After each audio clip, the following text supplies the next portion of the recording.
생명이 있으니 이렇게 볼 수 있고, 밤새 안녕이라고 세상 떠나는 사람이 얼마나 많은지 주위에 나이가 점점 들어감에 따라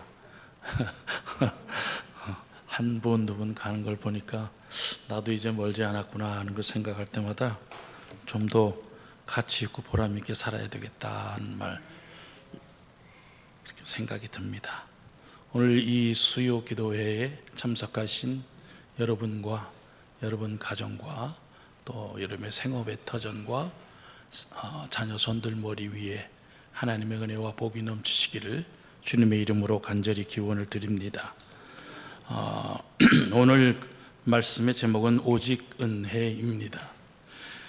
은혜라는 말은 우리가 이미 많은 설교와 성경 공부를 통해서 여러분이 너무나도 잘 알고 있는 단어입니다. 그래서 조금 각도를 달리해서 말씀을 드려보면, 은혜라는 단어의 히브리어는 헨과 헤세드, 라하밈, 그리고 헬라어로는 카리스, 이런 말들이 있는데, 물론 단어 하나하나마다 담겨져 있는 뜻은 조금씩 다를 수 있지만 그 어원과 어근이 가지고 있는 내용과 뿌리는 같은데, 한번 따라 합니다. 오직 은혜, 오직 은혜, 오직 하나님의 선물, 오직 하나님의 선물. 그런데 이 하나님의 선물이라고 하는 큰 틀 안에 이런 단어들이 사용되고 있다는 것입니다. 그렇습니다. 선물이라고 하는 것은 조건 없이 그냥 주고받는 것 아닙니까? 어떤 대가를 바라는 것도 없습니다. 선물은 그 자체가 그냥 주는 것으로 끝나는 것이 선물이지 않습니까? 그러나 뇌물은 어떤 대가를 바라는 것을 뇌물이라고 합니까? 우린 하나님으로부터 그 선물을 받았습니까? 아니면 뇌물을 받았습니까? 선물이죠. 하나님의 선물이 은혜인 줄 깨닫기를 바랍니다. 에베소서 2장 18절로 10절 말씀을 보시면, 너희는 그 은혜에 의하여 믿음으로 말미암아 구원을 받았으니 이것은 너희에게서 난 것이 아니요 하나님의 선물이라. 넘어가서 10절 중간으로 넘어뛰면 선한 일을 위하여, 여기엔 신학적으로 아주 중요한 세 가지 용어가 나오는데, 거기에서 바울 서신에서 가장 많이 사용되는 전치사, 여러분 전치사가 뭔지 알죠? 전은 앞전이고 치는 노일치예요. 그래서 앞에 놓여서 어떤 시간과 상태, 방향 따위를 구체적으로 나타내는 단어를 갖다가 전치사라고 하죠. 그런데 이 세 가지 용어가 나오는데, 특별히 이 세 가지 전치사를 정리해 드리면, 첫 번째는 의하여, 과거의 성경에는 인하여라고 되어 있습니다. 의하여, 말미암아, 위하여. 한번 따라합니다. 의하여, 말미암아, 위하여. 네, 그렇습니다. 그래서 이 모든 것이 8절에 하나님의 뭐라고요? 하나님의 선물이라. 그러니까 예수 믿는 것도 은혜, 믿음으로 말미암아 성령을 받은 것도 은혜, 성령 받고 감사함으로 구원받은 것을 날마다 할렐루야 하면서 살아가는 것도 은혜. 그래서 성경을 보면 노아에 대해서 기록한 말씀을 보면 노아는 은혜를 입었다, 이렇게 기록하고 있고, 마리아는 은혜를 받았다 기록하고, 스데반 집사에 대해서는 은혜와 관련된 말씀을 보니까 스데반 집사는 은혜로 충만하게 되었다, 은혜를 입었다, 은혜를 받았다, 은혜로 충만하게 되었다, 이런 모든 용어는 다 같은 맥락에서 사용되는 말씀입니다. 이 하나님의 은혜를 입었다, 받았다, 되었다라고 말할 때 디도서 2장 11절 이하에 보시면 14절 내용을 보시게 되면, 모든 사람에게 구원을 주시는 하나님의 은혜가 나타나 예수 그리스도가 우리를 대신하여 자신을 주심으로 자기 백성이 되게 하려 하심이라. 예수 그리스도가 특별 계시요 은혜라, 이 말씀입니다. 할렐루야. 산에 올라가서 기도하는 중에 받은 것이 계시가 아니라 성경 말씀이 계시요 예수 그리스도가 특별 계시라 이 말입니다. 왜 예수 그리스도가 은혜입니까? 하나님의 특별 계시로 하나님의 뜻을 따라 예수 그리스도께서 이 땅에 오셔서 우리가 받을 저주 받으시고 내가 맞아야 할 채찍 맞으시고 내가 죽을 자리에 대신 죽어주시고 내 죄를 대속하시고 나는 구원을 입었다, 나는 하나님이 자녀가 되었다, 예수께서 나를 위해 죽으시고 나를 위해 부활하시고 나를 구속하시고 나를 하나님의 자녀가 되게 하셨으니 이게 은혜라 이 말씀입니다. 아멘. 이 은혜가 깨달아질 때 부르는 찬양이 있습니다. 이제 내가 살아도 주 위에 살고 이제 내가 죽어도 주 위에 죽네. 하늘 영광 보여주며 날 오라 하네. 할렐루야 찬송하며 주께 갑니다. 그러므로 사나 죽으나 주님의 것이요 사나 죽으나 사나 죽으나 날 위해 피 흘리신 내 주님의 것이요. 이것을 찬양으로 한번 고백을 합니다.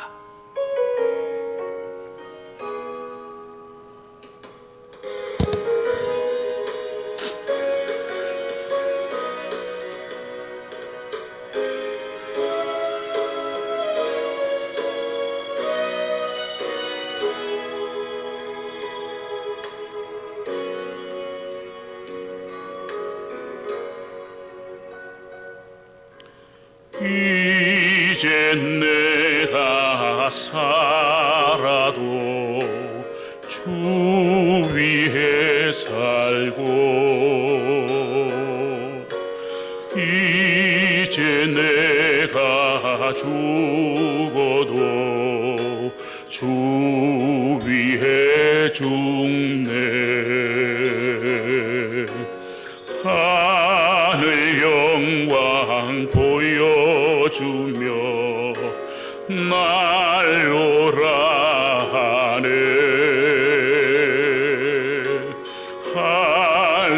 할렐루야 찬송하며 주께 갑니다. 그러므로 나는 사나 죽으나 주님의 것이요 사나 죽으나 사나 죽으나 날 위해 피 흘리신 내 주님의 것이요 이제 내가 떠나도 저 천국 가고 이제 내가 있어도 주 위에 있네. 우리 예수 찬송하며 나는 가겠네. 천군 천사 나팔 불며 마중 나오네. 그러므로 나는 사나 죽으나 주님의 것이요 사나 죽으나 사나 죽으나 날 위해 피 흘리신 내 주님의 것이요 그러므로 나는 사나 죽으나 주님의 것이요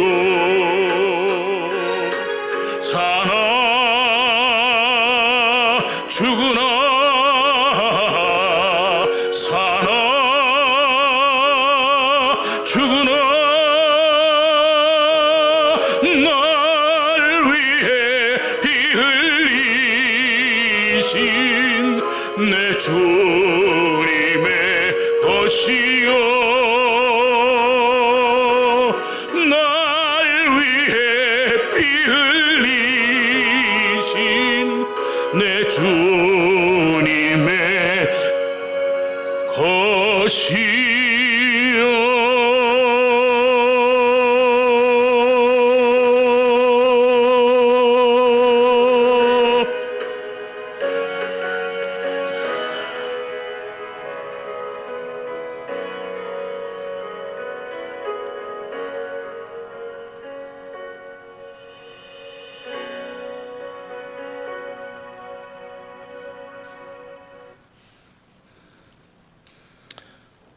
여러분, 이 찬양이 어떻게 가능합니까?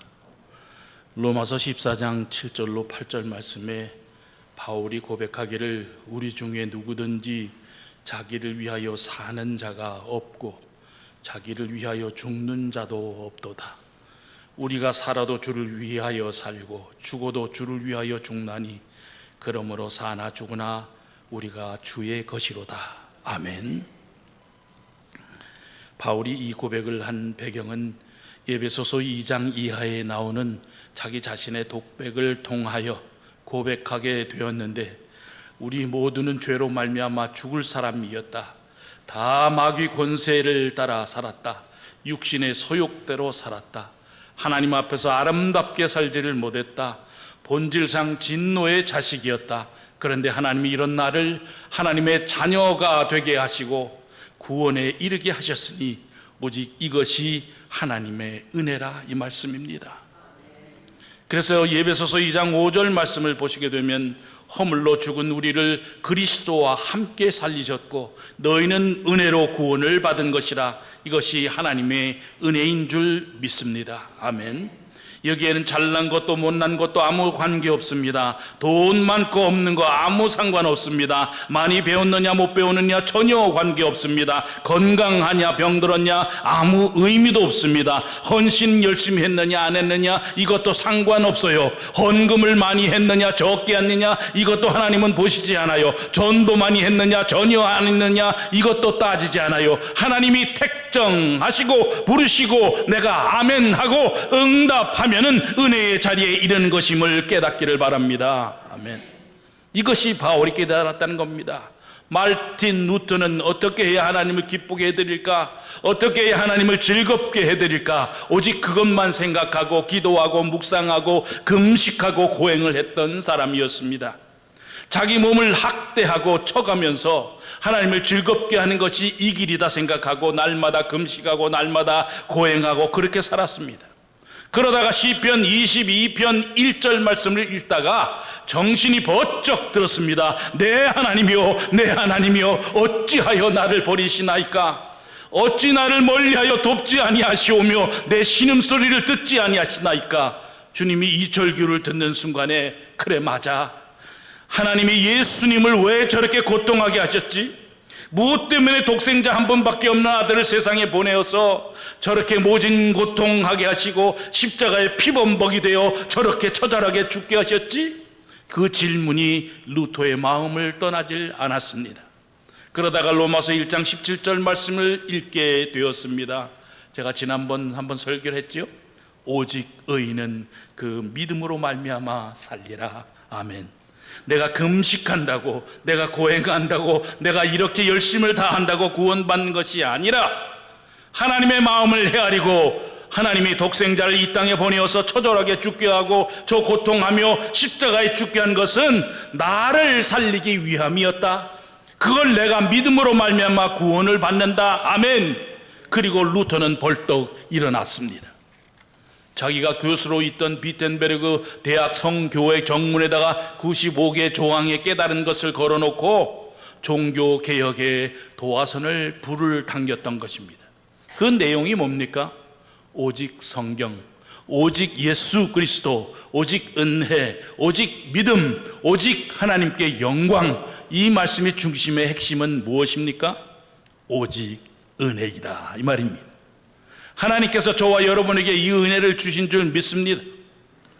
오늘 주신 갈라디아서 1장 11절로 12절 말씀을 같이 읽어보기를 원합니다. 시작. 형제들아, 너에게 알게 하노니 내가 전한 복음이 사람의 뜻을 따라 된 것이 아니니 이는 내가 사람에게서 받은 것도 아니요 배운 것도 아니요 오직 예수 그리스도의 계시로 말미암은 것이라.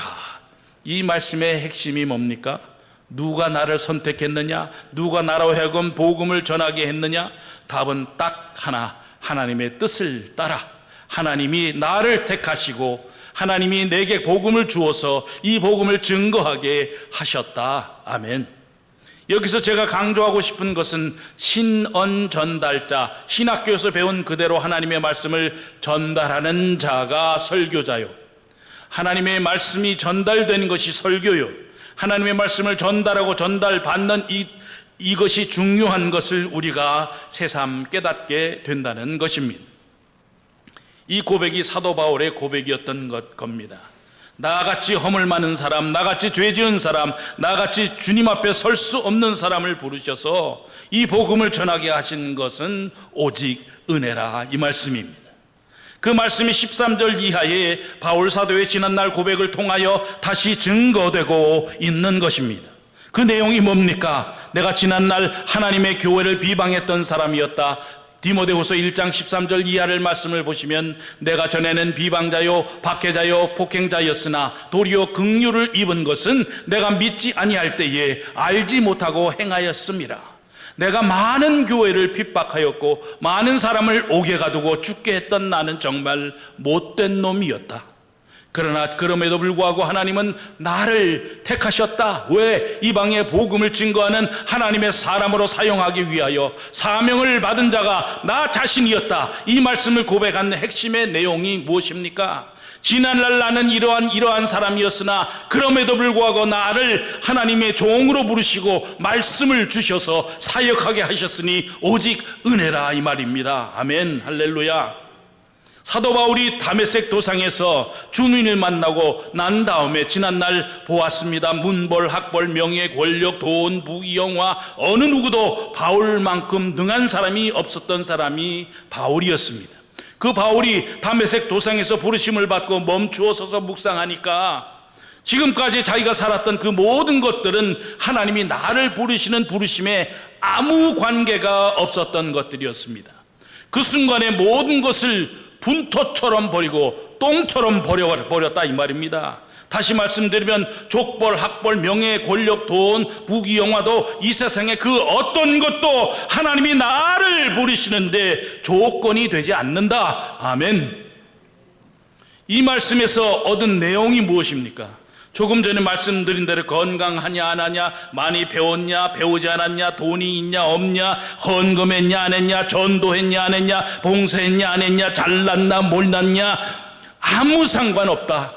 하나님이 택정하여 부르시면 응답할 때 은혜가 온다. 아멘. 이것이 구원의 은총입니다. 오늘 저와 여러분이 이 은혜를 입은 자임을 깨닫기를 바랍니다. 갈라디아서 1장 15절 말씀을 같이 읽어보겠습니다. 그러나 내 어머니의 태로부터 나를 택정하시고 그 은혜로 나를 부르신 이가. 아멘. 존 칼빈의 예정론이 여기에서 해당되는 부분입니다. 내가 태어나기도 전에 하나님은 나를 어머니의 태에서부터 나를 택정해 두셨다. 그래서 감리교와 성결교에서는 구원과 관련하여서는 자기 의지를 강조합니다. 왜냐하면 로마서 10장 13절을 보시게 되면 누구든지 주의 이름을 부르는 자는 구원을 받으리라. 아멘. 여기에 누구든지 주의 이름을 부르는 자는 이게 자기 의지라는 것입니다. 그런데 우리 장로교회에서는 이것보다 조금 깊이 들어가서 사도행전 13장 48절을 보시면 영생을 주시기로 작정된 자는 다 믿더라. 믿을 수 있는 사람이란 하나님이 영생을 주시기로 이미 작정한 자들이었다는 것입니다. 여기서 감리교도 나오고 장로교도 나오고 성결교도 나오고 침례교도 나오고 순복음도 나오는데 어느 교단이 정통이 아니라 이런 모든 것들은 성경 66권을 보다 주님 앞으로 이 무지한 백성들로 하여금 잘 가게 하기 위한 하나님의 길인 줄 깨닫기를 바랍니다. 그러므로 이 시대에서도 이런 교단은 구원이 있고 저런 교단은 구원이 없고 말하는 사람은 뭐냐? 그건 잘못된 것이라고 하는 것입니다. 사이비 이단 이외에는 다 하나님의 구원에 이르게 하는 길잡이 역할을 할 뿐이다 이 말입니다. 어린 아들이 엄마에게 이렇게 물었습니다. 엄마, 참 이상하다. 뭐가 이상해? 우리 몸에 다 필요한 건데 진짜 우리 몸에 필요 없는 것 하나가 붙어 있어. 그렇게 얘기했습니다. 엄마가 그게 뭔데? 그랬더니 배꼽. 엄마 가라사대, 배꼽도 우리 몸에 꼭 필요한 거란다. 아니야 엄마, 배꼽은 필요 없어. 귀도 필요 있고 입도 필요 있고 눈도 필요하고 손도 발도 다 필요한데 정말 쓸데없는 것이 붙어 있는 게 배꼽이야 하니까 엄마가 가라사대, 그 배꼽은 네가 뱃속에서 10달 동안 먹을 수 있었던 생명줄이었단다. 그러나 세상에 태어나면서 그 줄을 끊고 이제 네가 스스로 먹을 수 있게 되었지만, 그러니까 엄마 그때 필요는 했는데 지금은 필요 없다니까. 아무 소용없어. 엄마 가라사대, 그래도 필요하단다. 왜 필요한데? 네 몸뚱이 앞과 뒤를 분별은 배꼽으로 한단다.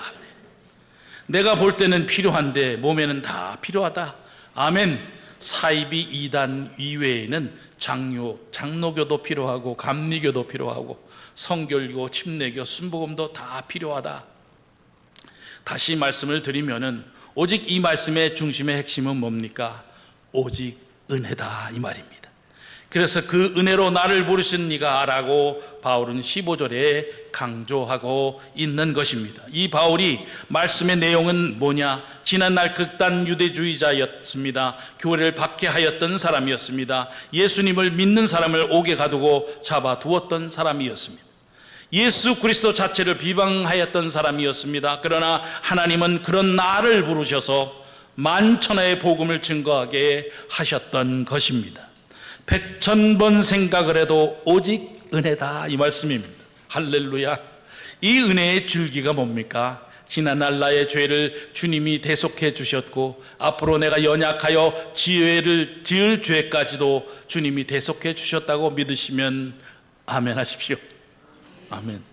그러므로 이 믿음을 가지는 자는 주님의 은혜를 마음에 담고 오직 그 은혜 안에서 감사함으로 진짜 평안하고 행복하고 감사하고 축복의 삶을 살아가게 될 줄 믿습니다.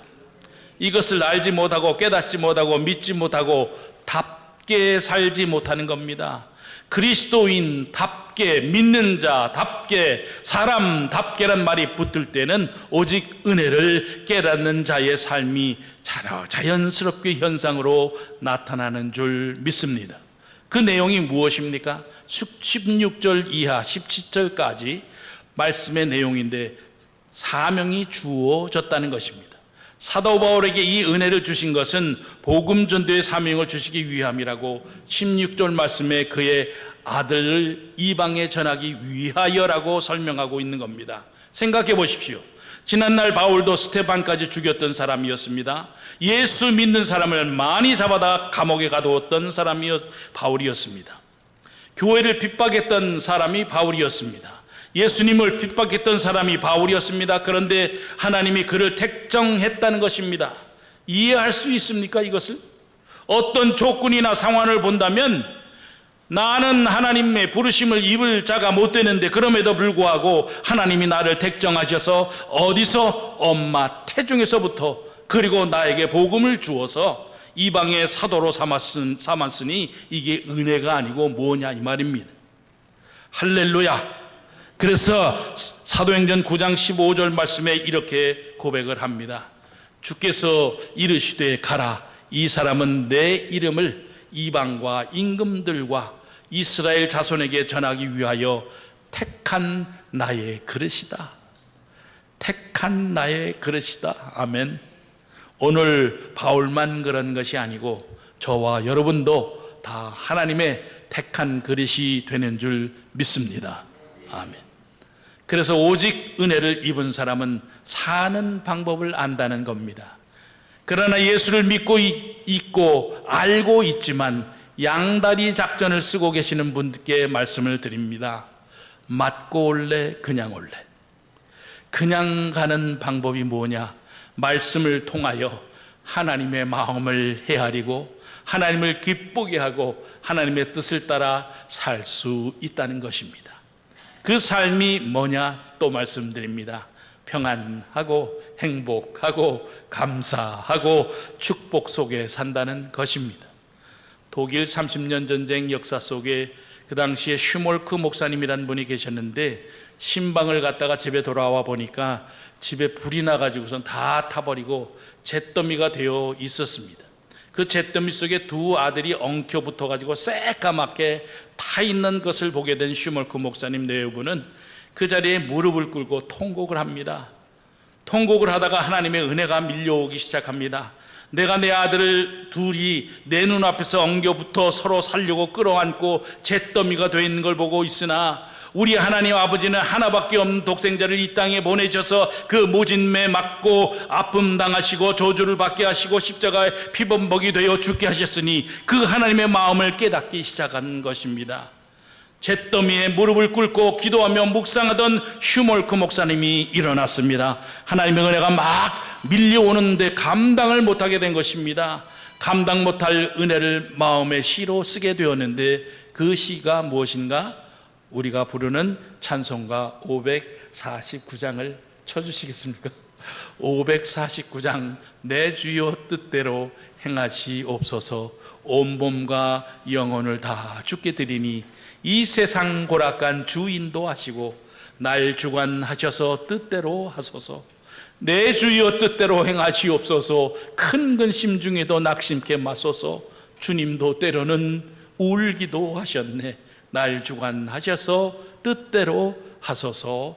고백하겠습니다. 우리 같이.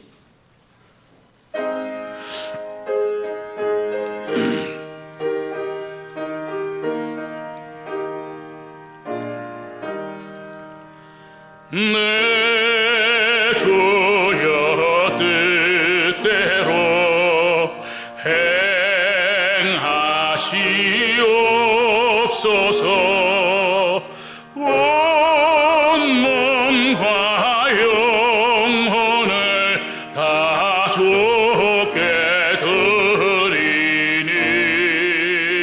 온 몸과 영혼을 다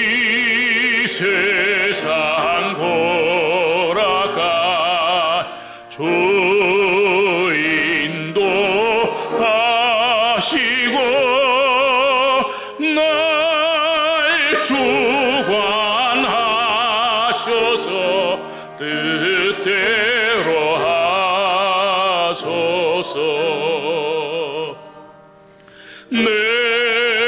내 주여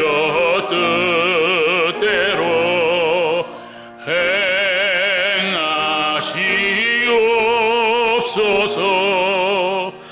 큰 근심 중에도 낙심케 마소서. 주님도 때로는 울기도 하셨네. 날 주관하셔서 뜻대로 하소서.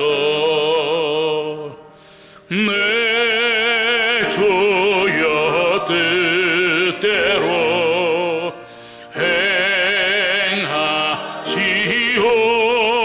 행하시옵소서. 내 모든 일들을 다 주께 맡기고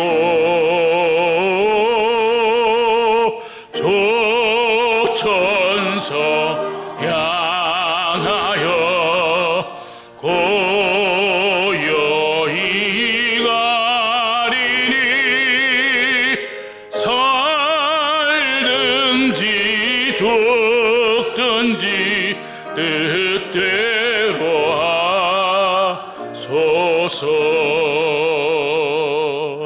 아멘.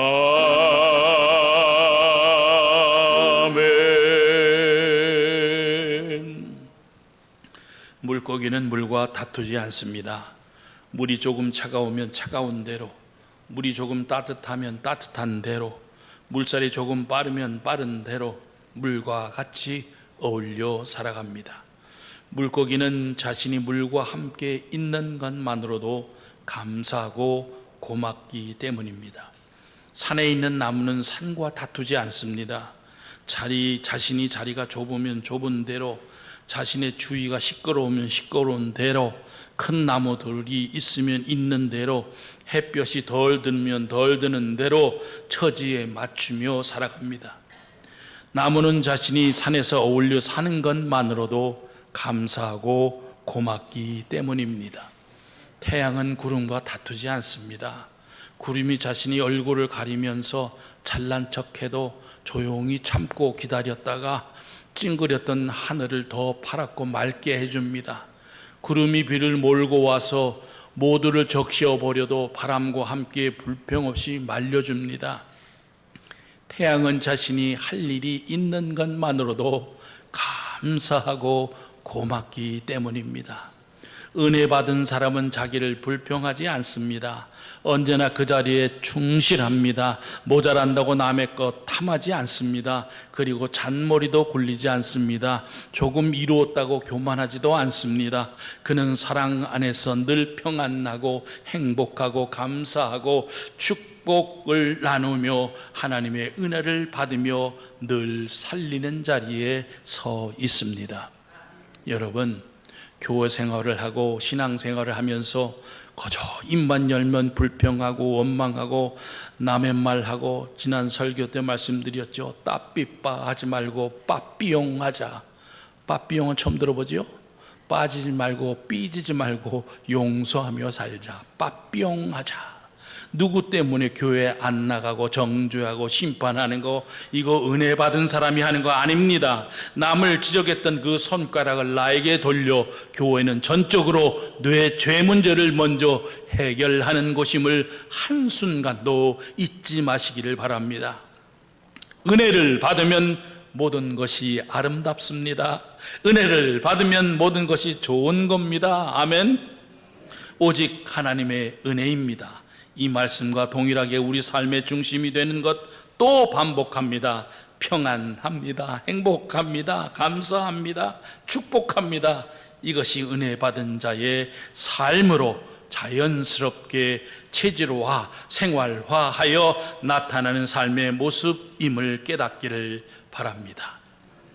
벌써 눈 깜빡하는 사이에 60살 드신 분은 60kg로 가고, 70살 먹으면 70kg 가고, 80 먹으면 80kg로 가라고 간다고 하지요. 세월이 얼마나 빠른지 벌써 6월 달일 지금 지나가고 있습니다. 하나님의 은혜 안에서 거하시는 우리 모두가 되시기를 주님의 이름으로 간절히 기원을 드립니다. 기도하겠습니다. 존귀하신 주님 앞에 감사와 찬송을 올려드립니다. 주님의 경륜 속에 우리를 불러주시고 의롭다 칭하여 주시고 영화롭게 하기 위하여, 우리 죄를 대속하기 위하여 당신의 외아들을 이 땅에 보내주시고 고난받게 하시고 십자가에 죽게 하시고 부활하시고 승천하셨다. 주님의 날 재림하실 그 주님을 소망하며 각 심령 속에 뿌려진 복음의 씨앗이 100배, 60배, 30배 결실을 맺게 하시며 온 성도들이 오직 은혜를 깨달아 좌로나 우로나 치우치지 않고 영광스러운 하늘나라의 소망을 두고 평안, 행복, 감사, 축복이 늘상이 되어 축복을 선포하며 하나님의 말씀을 삶으로 나타내는 복된 믿음의 권속들이 다 되게 하여 주시옵소서. 오직 은혜에 감사드리며 예수님의 이름으로 간절히 기도드리옵나이다. 아멘. 주기도로 마칠까요?